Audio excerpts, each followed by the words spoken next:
الحمد للہ وحدہ والصلاة والسلام علی من لا نبی بعدہ اما بعد اعوذ باللہ من الشیطان الرجیم بسم اللہ الرحمن الرحیم شہر رمضان الذی انزل فیہ القرآن ھدی للناس وبینات من الھدی والفرقان۔ معزز سامعین حضرات، جی سی ہاسپٹل کے اس روم کے اندر ہمارے بہت ہی پیارے عزیزم نے قرآن کریم کی 30 پاروں کی تکمیل کی ہے۔ یہ بڑی خوشی کا موقع ہے اور آج اسی سلسلے میں ہم اور آپ یہاں جمع ہوئے ہیں اپنے اس عزیز بچے کی حوصلہ افزائی کے لیے۔ قرآن کریم جیسی مقدس کتاب جو اللہ تبارک و تعالی نے ہمیں اور آپ کو دی ہے، یہ صرف ایک کتاب نہیں ہے بلکہ ایک دستور الحیات ہے۔ زندگی گزارنے کے سارے اصول اور ضابطے اس کتاب کے اندر موجود ہیں۔ اس قرآن کے اندر اللہ تبارک و تعالی نے فرمایا کہ شہر رمضان الذی انزل فیہ القرآن، قرآن کریم کو ہم نے رمضان کے مہینے میں نازل کیا ہے، اور اس کے بعد قرآن کی ایک صفت بیان کی ہے کہ یہ قرآن کیا ہے؟ ھدی للناس، ساری دنیا کے لوگوں کے لیے ہدایت ہے۔ یہ تو آج ہم لوگوں کے آپس میں ایک جھگڑے ہیں، جو آج اتنے فرقے ہم نے اپنے برادریوں میں اور اپنی قوم کے اندر بنا رکھے ہیں، ورنہ یہ قرآن صرف مسلمانوں کے لیے نہیں بلکہ ساری دنیا کے لوگوں کے لیے ہدایت ہے۔ خود قرآن کا یہ دعویٰ ہے کہ ھدی للناس، ھدی للمسلمین نہیں کہا، ھدی للمؤمنین نہیں کہا کہ ہم صرف مسلمانوں کے لیے ہدایت ہیں یا صرف مومنوں کے لیے ہدایت ہیں۔ ھدی للناس، جو قرآن یہودیوں کے لیے ہدایت ہو، جو قرآن عیسائیوں کے لیے ہدایت ہو، جو قرآن دنیا میں جتنے بھی آج ادیان باطلہ جو زندہ ہیں، جو مذاہب، ان سب کے لیے ہدایت ہو، آج وہ اپنی قوم کے درمیان اجنبی بن گیا ہے۔ اور اس کی وجہ یہ ہے کہ ہم نے اس قرآن کریم کو ایک طوطے کی طرح رٹنا اور پڑھنا شروع کر دیا ہے۔ اس کو ہم سمجھنے سے بہت دور ہیں، ہم اس کو سمجھتے نہیں ہیں۔ ابھی کہیں سے ایک ٹیلی گرام اگر ہمارے پاس انگلش میں آ جائے تو رات میں نیند خراب ہو جاتی ہے کہ پتہ نہیں کہاں سے کون سا نوٹس آ گیا ہے، کون سا ٹیلی گرام ہے، اس کے اندر کیا آیا ہے۔ جو انگریزی نہیں جانتے ہیں ان لوگوں کی نیند خراب ہو جاتی ہے کہ پتہ نہیں اس ٹیلی گرام کے اندر کیا لکھا ہو۔ جب تک وہ اپنے علاقے کے پڑھے لکھے ایجوکیٹڈ انسان سے اس کا ترجمہ نہیں کروا لیتا ہے اور سن نہیں لیتا ہے، تب تک اس کو چین نہیں ملتا۔ یہ قرآن کریم کے اندر جو 6666 آیتیں ہیں جو اللہ تبارک و تعالی نے نازل کی ہیں، ان کی حیثیت بھی ایک ٹیلی گرام کی طرح ہے۔ ایک آیت روزانہ مسلمان یہ اصول بنا لے کہ ہم ایک آیت روز پڑھیں گے اور اس وقت تک نہیں سوئیں گے جب تک کہ ہم اس کے معنی اور مطلب کو ہم سمجھیں گے نہیں اور غور نہیں کریں گے کہ اللہ تبارک و تعالی نے اس آیت کے اندر ہم سے کیا کہا ہے اور کیا کرنے کا حکم دیا ہے، کہاں جانے سے روکا ہے اور کہاں جانے کا حکم دیا ہے۔ اس کو جب تک ہم سیریس نہیں لیں گے ہم سمجھ نہیں سکتے ہیں۔ قرآن کریم کو پڑھیے تو بار بار اللہ رب العالمین نے کہا کہ کیا تم اس پر غور نہیں کرتے، لعلکم تتدبرون تتفکرون، بار بار قرآن میں یہ کہا گیا، کیا تم اس میں غور نہیں کرتے، کیا تم اس کے اندر فکر نہیں کرتے۔ دوسری چیز قرآن نے بتائی ھدی للناس وبینات من الھدی، ہدایت کی واضح نشانیاں اس قرآن کے اندر موجود ہیں۔ اور قرآن کی تیسری صفت اللہ نے یہ بتائی کہ والفرقان، فرقان کہتے ہیں فرق کرنے والی چیز کو۔ یہ قرآن فرقان ہے، حق اور باطل کے درمیان فرق کرتی ہے، سچ اور جھوٹ کے درمیان فرق کرتی ہے۔ یہ قرآن ہمیں بتاتا ہے کہ صحیح کیا ہے اور غلط کیا ہے، اچھا کیا ہے اور غلط کیا ہے، لیکن یہ ہمیں تبھی آئے گا جب ہم اس قرآن کریم کو ہم سمجھ کر پڑھیں گے۔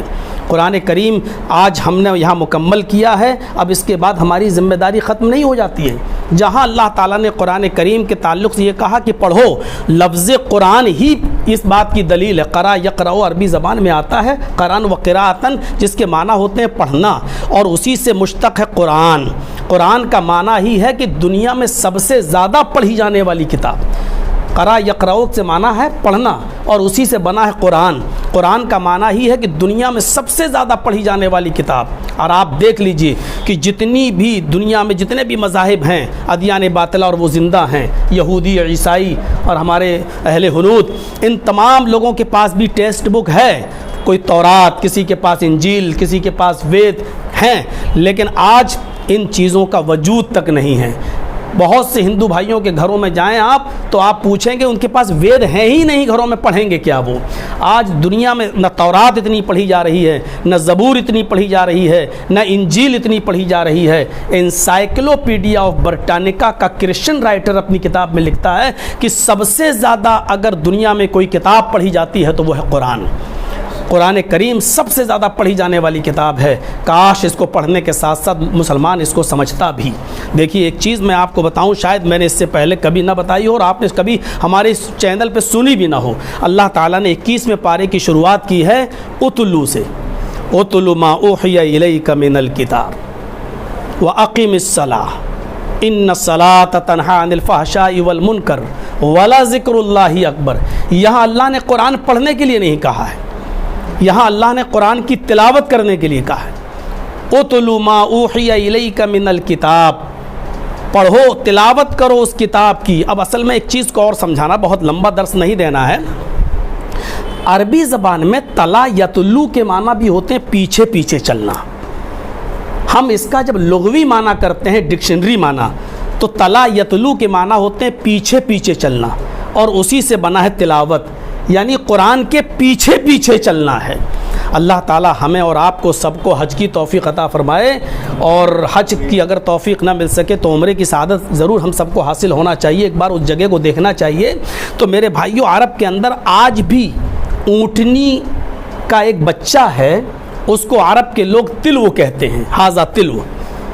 عرب کے اندر جب آپ جائیں تو کسی سے پوچھیں، وہاں عربی جاننے والے سے، دیہات کے رہنے والے کسی عربی سے، کہ آپ لوگ تلو کس کو کہتے ہیں، تو عرب کے لوگ بتائیں گے آپ کو کہ ہمارے یہاں جنگلوں میں اور دیہاتوں میں اور گاؤں میں جو اونٹنیاں ہوتی ہیں اور جن کے بچے اپنی ماں کے پیچھے پیچھے چلتے ہیں، اس بچے کو عرب کہتے ہیں تلو. ہاذا تلو. یہ تلو ہے، یعنی جہاں اونٹنی جا رہی ہے وہیں اس کا بچہ. اور وہ بچہ جب تک اپنے ماں کے پیچھے پیچھے چلتا ہے خطرناک جانوروں سے محفوظ رہتا ہے، کیونکہ وہ اپنے ماں کے نقش قدم پہ چل رہا ہے. ماں اس جھاڑی میں گئی، بچہ بھی وہیں. ایسا نہیں ماں ادھر ہے تو بچہ ادھر. اگر ماں اور بچے ایک دور ہو جائیں تو کوئی بھی خطرناک جانور اس بچے پر حملہ کر سکتا ہے اور اس کو پھاڑ سکتا ہے. لیکن جو بچہ اپنے ماں کے پیچھے پیچھے چلتا ہے، عرب اس بچے کو کہتے ہیں ہاذا تلو. یہ تلو ہے، یعنی اپنی ماں کا فرما بردار ہے. اور اللہ کے نبی نے کہا کہ وہ تلو سے ہی تلاوت بنا ہے. جس طرح اونٹنی کا بچہ اپنے ماں کے پیچھے پیچھے چل کر خطرناک جانوروں سے محفوظ رہتا ہے، اسی طریقے سے اگر تم قرآن کی تلاوت کرو گے تو دنیا کی ساری عیاش اور مکار قوموں کے ظلم و ستم سے تم محفوظ رہو گے، تمہاری ان سے حفاظت ہوگی. تو آج ہم نے قرآن کو پڑھنا شروع کیا تو طوطے کی طرح رٹنا شروع کر دیا. معاف کیجئے گا، بہت ہی معذرت کے ساتھ، یہ قرآن قسمیں کھانے کے لیے نہیں آیا تھا. بہت ہی معذرت کے ساتھ، یہ قرآن اس لیے نہیں آیا کہ ہم نے کوئی دکان کھولی ہے اور ایک دن ہم 20 25 50 لوگوں کو اکٹھا کر کے سب کے ہاتھ میں ایک ایک قرآن، ایک ایک پارہ پکڑا کر اور ایک دن میں پورا قرآن ختم کر دیں، اور چاہے اس میں پوری زندگی پھر جھوٹ و فریب کا کاروبار ہم کرتے رہیں. قرآن بہت ہی معذرت کے ساتھ میں کہہ رہا ہوں اس لیے نہیں آیا تھا. قرآن اس لیے نہیں آیا کہ اس کو دکانوں میں پڑھ کے اور ایک دن تلاوت کر کے اس کو ہمیشہ کے لیے بند کر دیا جائے. معاف کیجیے گا، قرآن اس لیے نہیں آیا کہ تو سچا کہ میں سچا، تو جھوٹا کہ میں، چل مسجد میں چل اٹھا لے قرآن اٹھا کر قسم کا. قرآن یہ کتاب ہے ہی نہیں. قرآن اس لیے آیا ہی نہیں ہے. قرآن کا مقصد یہ ہے کہ وہ تمہاری زندگیوں میں انقلاب لانے کے لیے آیا ہے، انقلاب لانے کے لیے. آپ کو شاید واقعہ یاد ہوگا اور نہ ہو تو دیکھیے، بخاری شریف کی حدیث مسلم شریف کے اندر آیا ہے کہ حضرت عمر فاروق نے عبداللہ ابن نافع ابن عبد الحارث الخزائی کو، نافع ابن عبد الحارث الخزائی ایک صحابی ہیں، ان کو حضرت عمر فاروق نے مکے کا گورنر بنایا. قرآن کی اہمیت جو آپ نے بھی سنا ہے دستن اس بچے کے زبان سے، اس قرآن کی اہمیت کا اندازہ لگائیے. نافع ابن عبد الحارث الخزائی کو حضرت عمر فاروق نے مکے کا جب گورنر بنایا تو ایک دن یہ مقام اسفان میں آئے ہوئے تھے، مقام اسفان میں، تو حضرت نافع کو پتہ چلا کہ حضرت عمر اسفان میں، اسفان مکے سے 60 70 80 کلومیٹر کی دوری پر ایک مقام ہے، تو حضرت نافع حضرت عمر فاروق سے ملنے وہاں چلے گئے۔ تو حضرت عمر فاروق بڑے غصہ ہوئے کہ تم یہاں مجھ سے ملنے چلے آئے ہو تو مکے کا جانشین کس کو بنایا، مکے کا اترادھکاری کس کو بنایا؟ یعنی تھوڑی دیر کے لیے تم مجھ سے ملنے آئے ہو تو مکے کا عہدہ، یہ گورنری کا عہدہ کسی کو سونپ کر آئے ہو کہ نہیں؟ جیسے ہمارے یہاں کہا جاتا نائب، ہمارے ہاں کہا جاتا اترادھکاری، تو آپ نے اس کو کس کو سونپ کے آئے ہو یہ عہدہ؟ تو حضرت نافع ابن عبداللہ عبد الحارث الخزائی نے کہا کہ میں نے مکے کا اترادھکاری، میں نے اپنے مکے کا جانشین اپنے آزاد کردہ غلام ابن ابزہ کو بنا دیا ہے۔ تو حضرت عمر اور غصہ ہوئے، کہا کہ تمہیں ایک آزاد کردہ غلامی ملا تھا، پورے مکے کے اندر تمہاری نظر صرف اپنے ایک آزاد کردہ غلام، وہ پہلے تمہارا غلام تھا، بعد میں تم نے اس کو آزاد کر دیا، ٹھیک ہے، لیکن تمہاری نظر اس غلام ہی پر پڑی تھی، وجہ کیا ہے؟ تم نے اس کو کیوں بنایا؟ کیا دیکھا اس کے اندر؟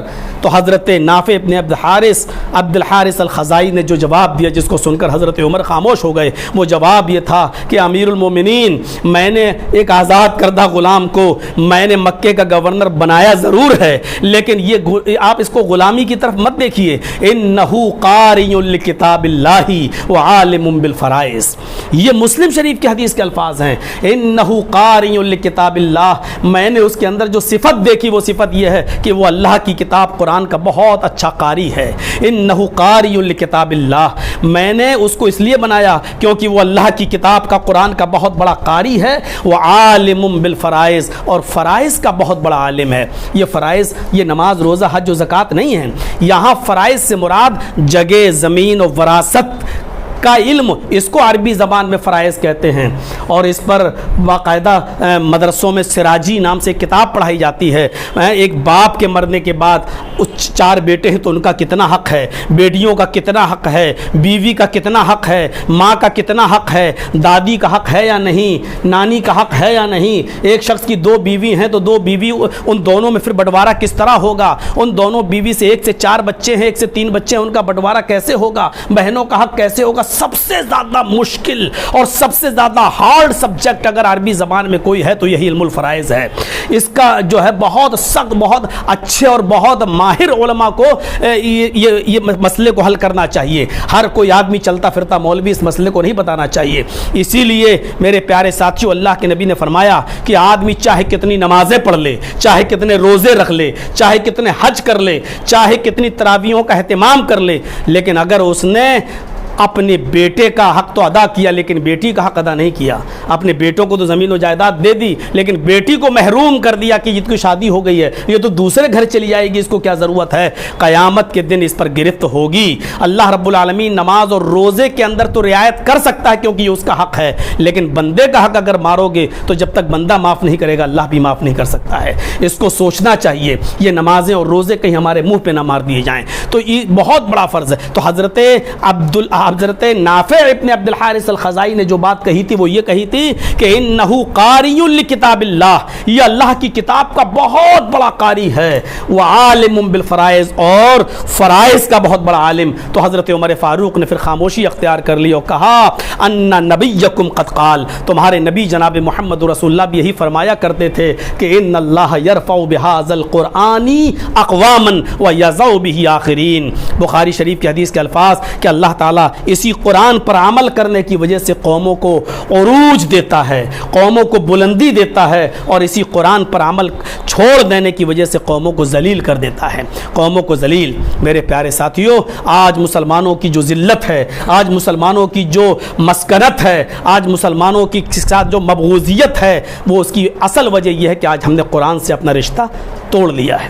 وَاعْتَصِمُوا بِحَبْلِ اللَّهِ، قرآن کہتا ہے تم اللہ کی رسی کو مضبوطی سے پکڑ لو، بلندی پر جاؤ گے۔ آپ نے پتنگ کو دیکھا ہے نا، پتنگ جب تک اپنے ڈور سے چپکی رہتی ہے بلندی پر جاتی ہے، جب تک پتنگ ڈور لگی ہوئی ہے، پتنگ اپنی ڈور سے جڑی ہوئی ہے، اوپر جا رہی ہے، بلندی پر جا رہی ہے، اڑتی جا رہی ہے، لیکن جب دوسری پتنگ والا وہیں آتا ہے اور جب دونوں کی پیچنگ ہوتی ہے اور جب ڈور کٹ جاتی ہے کسی پتنگ کی، تو پھر آپ نے دیکھا ہوگا جب ڈور کٹ گئی تو وہ پتنگ پھر بلندی پر نہیں جاتی، بلکہ ہچکولے کھاتے ہوئے، کلامنڈیاں کھاتے ہوئے اور جمپنگ کرتے ہوئے وہ نیچے آتی ہے، اور زمین پر کھڑے ہوئے وہ لڑکے اوباش قسم کے اس پتنگ پر جھپٹ پڑتے ہیں اور اس کو پھاڑ دیتے ہیں اور اس کے ٹکڑے ٹکڑے کر دیتے ہیں۔ وہ پتنگ بلندی پر کیوں جا رہی تھی؟ کیونکہ وہ اپنی بنیاد سے، اپنی جڑ سے جڑی ہوئی تھی۔ وہ کیا تھی؟ وہ بنیاد ڈور۔ جب تک ہم اس بنیاد کو، یعنی قرآن کو مضبوطی سے پکڑے رہیں گے، بلندی کریں گے، آسمان پر جائیں گے، بلندی کریں گے، عزت ہماری قدم بوسی کرے گی۔ اور جہاں ہم نے قرآن سے رشتہ توڑا، جیسے پتنگ نے اپنی ڈور سے رشتہ توڑا، تو وہ پتنگ پھر نیچے آتی ہے، کیونکہ اب بلندی اس کا مقدر نہیں ہے، اب زمین پر ذلت اس کا مقدر بن گئی ہے، کیونکہ اس نے اپنا رشتہ ختم کر لیا ہے۔ جب ہم قرآن سے اپنا رشتہ ختم کر لیں گے تو ہمارا مقدر بلندی نہیں ہے، ہمارا مقدر پھر پستی ہے، ذلت ہے، رسوائی ہے۔ کائنات کے کسی دور میں مسلمان اتنا ذلیل نہیں ہوا جتنا آج ہے۔ آج کیا حالت ہے؟ آپ صرف ہندوستان کی حالت مت دیکھیے، آج کہاں ہم اطمینان کے ساتھ ہیں۔ عراق میں ہم اطمینان کے ساتھ نہیں، ایران میں ہم اطمینان کے ساتھ نہیں، انڈونیشیا میں ہم اس جو ہے اطمینان کے ساتھ نہیں، فلسطین کے اندر ہم اطمینان کے ساتھ نہیں، میرے بھائیوں اسرائیل کے اندر ہم اس اطمینان کے ساتھ نہیں۔ سلطان صلاح الدین ایوبی کو دیکھو، جو چند لوگوں کو لے کر نکلا تھا اور اس وقت تک اس نے قدم اپنے پیچھے نہیں کیے جب تک کہ بیت المقدس کو فتح نہیں کر لیا۔ میرے بھائیوں وہ کہاں چلی گئی؟ وہ عقبہ ابن نافع کو دیکھو، جو صرف 1,500 لوگوں کے ساتھ نکلا تھا اور دائیں اور بائیں ہر طرف اسلام پھیلا دیا، پیچھے بھی اسلام پھیلا دیا اور سامنے سمندر آ گیا۔ کہا اللہ میں کہاں جاؤں؟ دائیں دیکھتا ہوں تو اسلام، بائیں دیکھتا ہوں تو اسلام، پیچھے دیکھتا ہوں تو تیرے نبی کا جھنڈا، سامنے سمندر ہے۔ اگر مجھے معلوم ہو جائے کہ سمندر کو پار کرنے کے بعد بھی تیری کوئی بستی رہتی ہے، تیرے کوئی بندے آباد ہیں، تو ہم اپنے گھوڑوں کو سمندر میں ڈال دیں گے اور اس وقت تک رکنے کا نام نہیں لیں گے جب تک کہ اس بستی میں بھی تیرے نبی کا جھنڈا نہ لہرا دوں۔ وہ جذبہ کہاں چلا گیا؟ وہ قرآن پر عمل کا شوق کہاں چلا گیا؟ میرے پیارے ساتھیوں، آج اسی لیے ہمارے درمیان جہالت بہت زیادہ ہے۔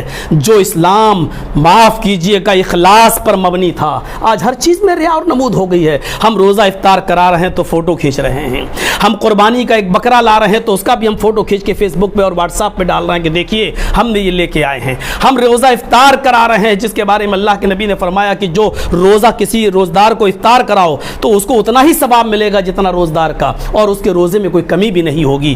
اتنی آج ساری چیزیں آج ہماری تکبر اور ریا اور نمود کے اوپر آج ڈیپینڈ کرنے لگی ہیں۔ آج ایک چھوٹا سا بچہ ہمارا روزہ رکھتا ہے تو اس کی روزہ کشائی کے نام پر آج ہم نے ایک نئی چیز نکال لی ہے کہ آج ہمارے 9-10 سال کے بچے نے روزہ کھولا ہے، اس پر ہم سب کو بھیڑ جمع کر رہے ہیں اور اس کی فوٹو لے کے سوشل میڈیا پہ ڈال رہے ہیں۔ حضرت عمر فاروق نے روزے کی حالت میں ایک شرابی کو کوڑے لگائے اور اس کو اپنے گھر پکڑ کے لائے اور کہا کہ دیکھ یہ میرا 7 سال کا بچہ روزے سے ہے، اس کے ہونٹوں پر پپڑیاں جمی ہوئی ہیں اور تو روزے کی حالت میں شراب پی رہا ہے۔ وہ 7 سال کے بچوں سے روزہ رکھوانے کی عادت ڈلواتے تھے لیکن ریا اور نمود نہیں تھا، اس کو لے کر باہر نہیں آتے تھے کہ دیکھو میرے بچے نے روزہ رکھ لیا ہے۔ میرے بھائیوں، اسلام کو سب سے زیادہ نفرت ریا اور نمود سے ہے، اور اللہ کے نبی نے اس کو شرک اصغر کہا ہے۔ اخوف ما اخاف و شرک الاصغر، کہ میں سب سے زیادہ تم سے ڈرتا ہوں تو شرک اصغر سے ڈرتا ہوں۔ صحابہ نے کہا شرک اصغر کیا؟ آپ نے فرمایا الریا، دکھاوا۔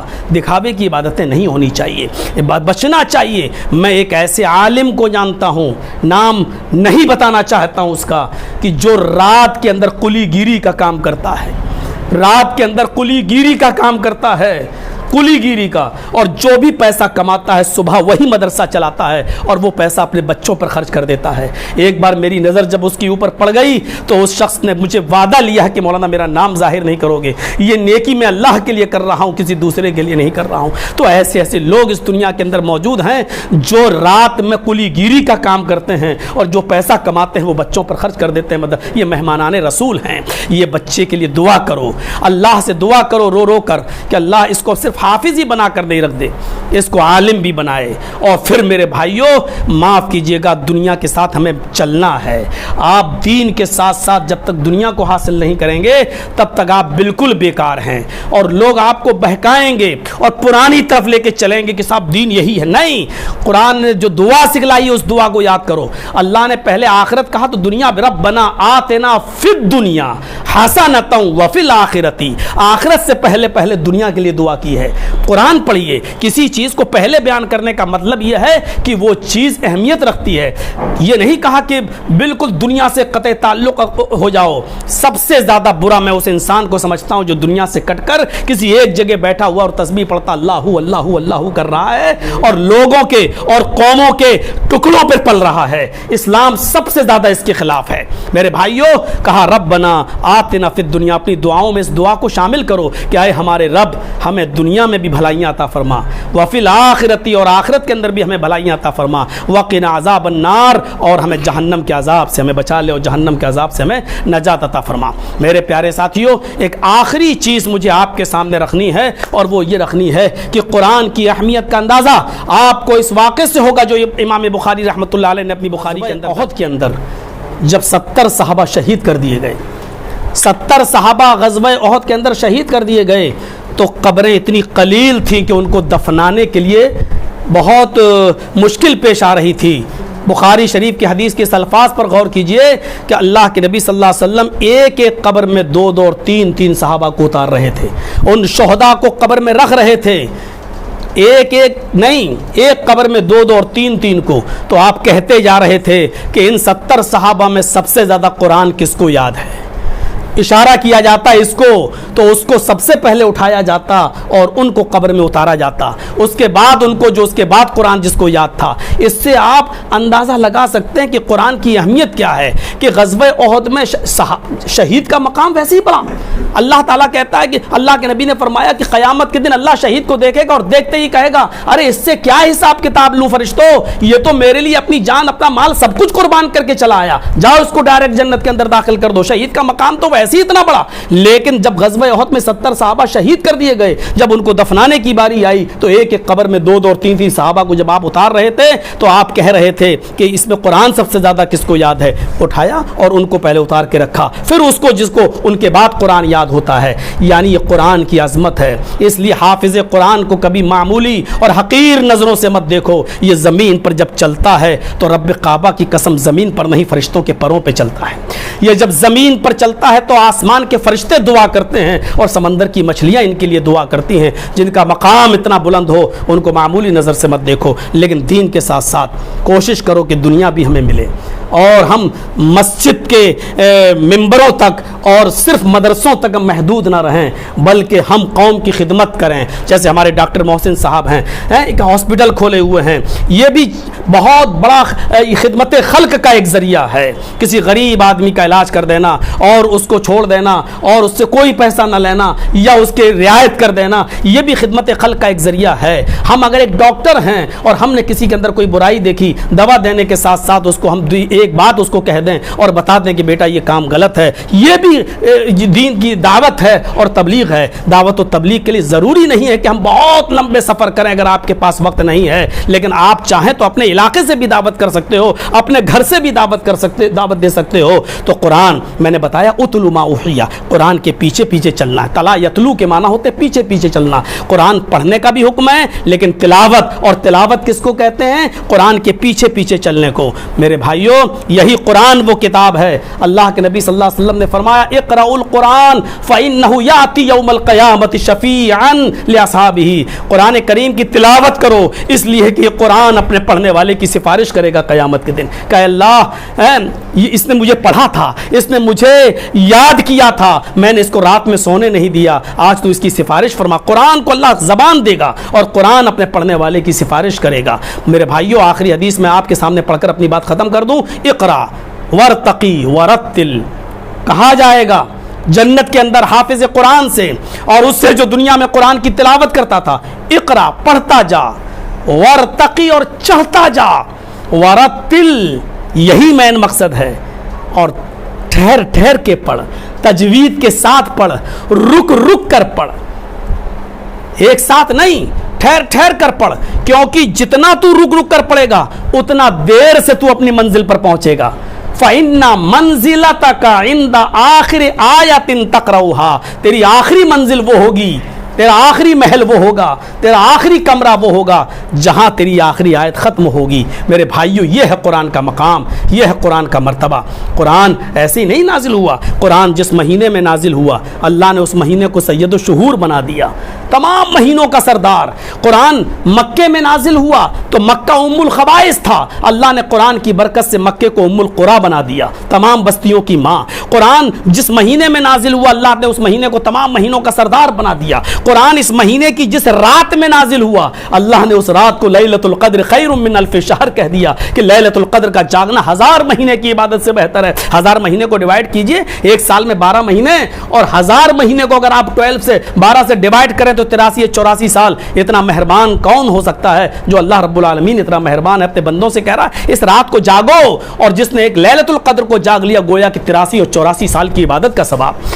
قرآن جو فرشتہ لے کر آیا اللہ نے اس فرشتے کو جبرائیل کو سید الملائکہ بنا دیا۔ قرآن جس نبی پر نازل ہوا اللہ نے اس نبی کو سید الانبیاء بنا دیا، تمام نبیوں کا سردار بنا دیا۔ قرآن جس امت نے پڑھا اور جس کو قبول کیا اللہ نے خیر امت بنا دیا۔ اور قرآن کو پڑھنے والا میرے بھائیوں، پڑھانے والا، سیکھنے والا اور سکھانے والے کو اللہ کے نبی نے یہ کہہ کر اعلان کر دیا کہ خیرکم من تعلم القرآن وعلمہ، دنیا میں سب سے بہتر انسان وہ ہیں جو قرآن کو سیکھتے ہیں اور دوسروں کو سکھاتے ہیں، سیکھتے ہیں اور دوسروں کو سکھاتے ہیں۔ جو سیکھنے والا بھی سب سے بہتر اور سکھانے والا بھی سب سے بہتر۔ تو اللہ تبارک و تعالیٰ سے دعا کیجئے کہ اللہ ہمیں اس قرآن کی عظمت کو سمجھنے کی توفیق عطا فرمائے، اور اس قرآن کو پڑھنے سے زیادہ اس کو سمجھنے کی توفیق عطا فرمائے، اور اس قرآن کو سمجھ کر ہمیں اس کی ایک ایک آیت پر ہمیں عمل کرنے کی توفیق عطا فرمائے۔ اور اے اللہ ہم تجھ سے دعا کرتے ہیں کہ قرآن ہماری رگ رگ میں اور ہماری نس نس میں ایسا بھر دے جیسے خون ہمارے جسم میں دوڑتا ہے، ایسی ہمارا اٹھنا بیٹھنا لیٹنا سونا جاگنا کھانا پینا سب قرآن کے حکم اور احکام کے مطابق بنا دے۔ اے اللہ جب تک تو ہمیں زندہ رکھ،